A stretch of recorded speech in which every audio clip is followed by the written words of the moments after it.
Halo teman-teman semuanya, welcome back to Rock, Riwayat Orang Kudus edisi 6 Oktober. Hari ini kita akan membahas riwayat Santa Maria Francisca dari 5 Luka. Sebelumnya, monggo di-share dulu supaya semakin banyak orang bisa hidup kudus lewat teladan para santo santa. Oke, tanpa berlama-lama lagi, mari kita mulai. Cerita berawal di sebuah kota bernama Napoli, Italia tahun 1715. Hiduplah sepasang suami istri Francesco Gallo dan Barbara Basinsin. Keluarga Gallo terhitung keluarga menengah, jadi nggak kaya tapi nggak sampai miskin-miskin banget juga guys. Francesco adalah orang yang keras, tamak, dan pemarah, sehingga membuat Barbara yang waktu itu sedang hamil cukup tertekan. Tapi karena kesalehannya, ia selalu mencoba membawa segala permasalahannya kepada Tuhan. Ia kemudian bertemu dengan seorang pastor bernama Romo Yohanes Yosef dari Salib, yang kelak menjadi seorang kudus. Romo Yohanes menenangkan hati Barbara dan menganjurkan perawatan khusus bagi bayi dalam kandungannya. Romo kemudian menubuatkan kalau kelak bayi ini akan menjadi seorang kudus dan dianugerahi Tuhan karunia-karunia yang luar biasa. Singkat cerita, Barbara berhasil melahirkan dengan lancar tanggal 25 Maret 1715. Bayi perempuan ini kemudian diberi nama Anna Maria Rosa Gallo. Kekudusan dan kecintaannya pada Tuhan ternyata udah dibuktikan sejak dia berumur sekitar 4 tahun guys. Anna sudah bisa berdoa, bahkan doanya lebih lama daripada doa orang-orang dewasa. Hitungannya udah bukan berapa menit berdoa, tapi udah berapa jam berdoa. Kesuciannya ini didasarkan pada kerinduannya untuk mengetahui kebenaran-kebenaran iman Katolik. Sampai-sampai saking sucinya, malaikat sendirilah yang mengajarinya iman kepada Tuhan. Di umurnya yang baru 7 tahun, Anna sudah memiliki keinginan yang sangat mendalam guys buat bersatu dengan Yesus lewat komuni kudus. Tapi waktu itu memang dia belum bisa menerima karena masih terlalu muda. Tapi karena pengetahuannya yang begitu mendalam, yang bahkan melebihi pengetahuan orang dewasa, membuat pastor nggak bisa menolak memberinya komuni kudus guys. Di lain sisi, fisik dari Anna ternyata sangat lemah. Tapi ini bukan menjadi halangannya buat jadi malas-malasan guys. Dia justru semakin berjuang supaya dirinya bisa bermanfaat paling enggak buat kedua orang tuanya. Sampai suatu saat ada seorang pemuda bangsawan yang tajir melintir datang pada Francesco untuk melamar Anna guys. Wah, karena Francesco orang yang nggak beriman, melihat penawaran ini dia kayak dapat door prize guys. Dia langsung bersemangat mengatur perkawinan tanpa ngomong dulu sama Anna. Saat ia menceritakannya kepada Anna, ternyata Anna yang waktu itu berumur 16 tahun menolaknya. Seumur hidupnya Anna hampir nggak pernah menolak permintaan ayahnya.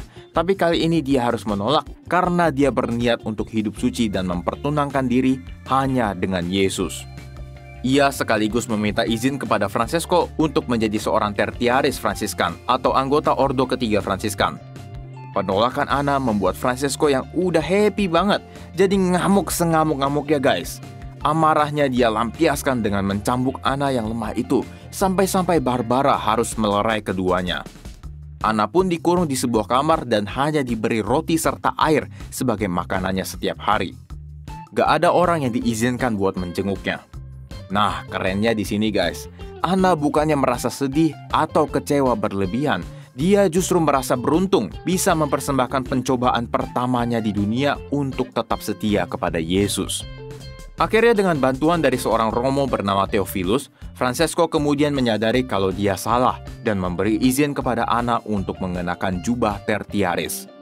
Anna secara resmi bergabung dalam Ordo ketiga Fransiskan tanggal 8 September 1731. Ia juga memutuskan untuk mengenakan jubah Fransiskan dan mengambil nama religius yang biasanya cuma dilakukan oleh para biarawan-biarawati. Ia kemudian mengambil nama Maria Francisca dari 5 Luka yang merujuk pada 5 luka Yesus saat disalib dan tinggal di rumah sebagai seorang perawan seumur hidupnya. Walau sudah menjadi seorang religius awam, penderitaan Maria nggak berhenti guys. Ayahnya selalu ingat akan kesempatan emas yang waktu itu hilang. Ini membuat perlakuannya terhadap Maria nggak mencerminkan kasih seorang ayah sama sekali. Bahkan Maria juga dicemooh oleh saudara-saudaranya karena pengalaman ekstase yang dia terima.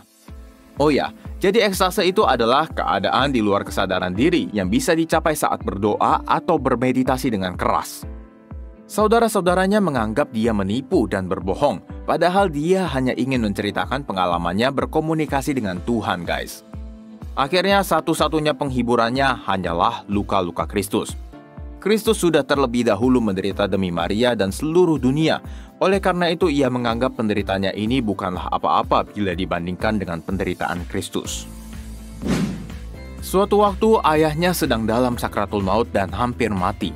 Karena hidup iman ayahnya yang sangat berantakan, Maria kemudian merasa perlu untuk mendoakannya kepada Tuhan. Dia mohon supaya Tuhan mengizinkan dirinya menanggung penderitaan kematian dan api penyucian dari ayahnya yang sangat bejat itu. Ternyata Tuhan mengabulkan permohonannya, sehingga Maria harus menderita hebat secara rohani demi ayahnya. Kesalehannya ini mendatangkan banyak karunia dari Tuhan, mulai dari visi hingga stigmata. Stigmata adalah luka yang diterima para stigmatis menyerupai luka Yesus saat disalib. Ternyata nama yang dia pilih waktu itu benar-benar terwujud pada dirinya sendiri.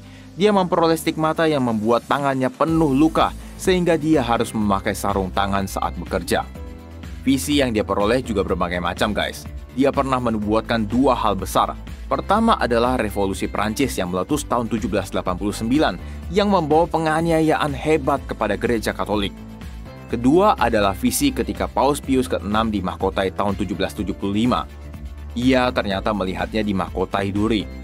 Ternyata 24 tahun kemudian, Sri Paus mengalami penderitaan sebagai tawanan dalam revolusi Prancis. Maria Francisca kemudian meninggal dunia pada 6 Oktober 1791 sambil mencium kaki Yesus yang tersalib. Ia kemudian dibeatifikasi oleh Paus Gregorius ke-16 tahun 1843 dan dikanonisasi oleh Paus Pius ke-9 tahun 1867. Gereja kemudian menetapkan Santa Maria Francisca dari 5 luka sebagai pelindung ibu hamil dan wanita yang mengalami kesulitan untuk hamil. Teman-teman, luar biasa ya riwayat hidup dari Santa Maria Francisca 5 luka.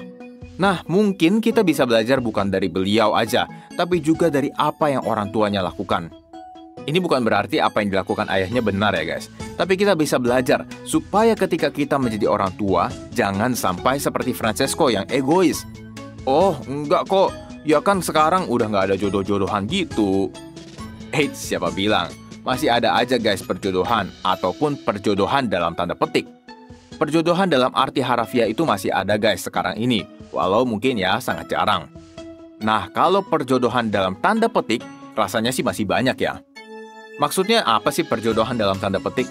Maksudnya memaksakan kehendak sendiri terhadap anak, bukan untuk kepentingannya, tapi untuk kepentingan diri sendiri. Contohnya nih, anaknya sebenarnya suka menjadi musisi, tapi karena orang tuanya dokter, orang tuanya pengen anaknya menjadi dokter, dikuliahinlah dia menjadi dokter. Nah, kira-kira seperti itu guys. Perjodohan yang manapun itu nggak ada yang benar guys. Semua salah karena kita bertindak atas dasar egoisme diri sendiri, bukan berdasarkan kasih. Tuhan aja yang memberi kehendak bebas kepada kita, nggak pernah sekalipun jadiin kita robot kan? Kenapa kita harus sampai merenggut kehendak bebas orang lain demi memuaskan kehendak bebas diri sendiri? Nah, semoga bisa jadi pembelajaran ya untuk kita semua. Oke teman-teman, itulah riwayat hidup dari Santa Maria Francisca dari 5 luka. Semoga bisa bermanfaat ya untuk kita semua. Terima kasih sudah menonton dan sampai jumpa di Rock edisi selanjutnya. Vale!